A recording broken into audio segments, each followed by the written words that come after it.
I tried Calio's tonight at Freddo's. Araw-araw special. Ang Calios. Ayan, sige. Try mo. So, ito yung Calios nila. May few chives. Couple of sausage. Spanish sausage. May carrots, isang piraso. So, they're not really consistent. Minsan marami, minsan konti.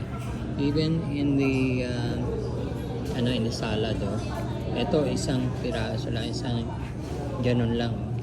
Minsan ang dami-dami niya nakalagay. So it depends, I guess, on who's doing it in the kitchen. Can't complain. This is only $1.29. Napakamura, no?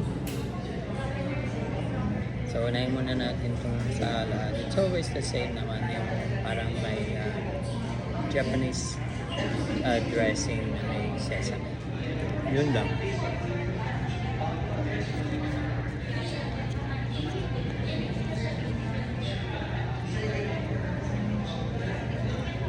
Tikman natin kung anong lasa niya. Konting-konti lang talaga.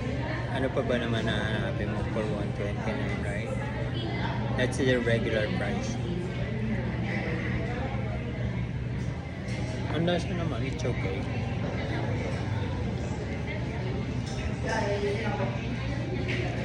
Yung types niya, malambot na malambot. Parang matagal na naka-init siyempre. Sausage niya, ganun din. Pero malasa naman siya. Hindi siya ganun kaalat. Hindi ganun katamis. Kasi siyempre, they put sugar din naman, diba? Kaya lang, unlike the caldereta, may lasa talaga siya.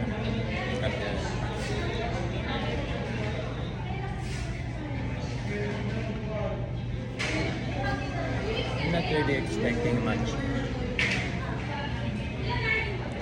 At saka I'm not really gonna finish all the rice. Kaninang umaga yung rice nila sa breakfast. Maybe I shouldn't really be eating breakfast meals. Pero last night kasi, isang customer kinausap ko. Then I look at their order. Yung in-order niya, kare-kare. It was dark, kaya I told the supervisor.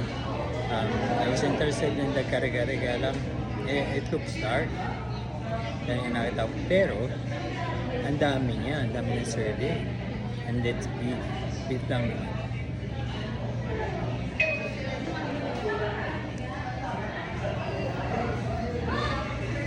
I really have no intentions of finishing the rice.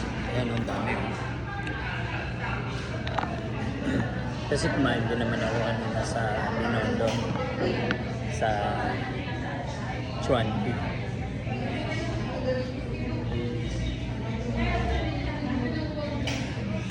That's it for me.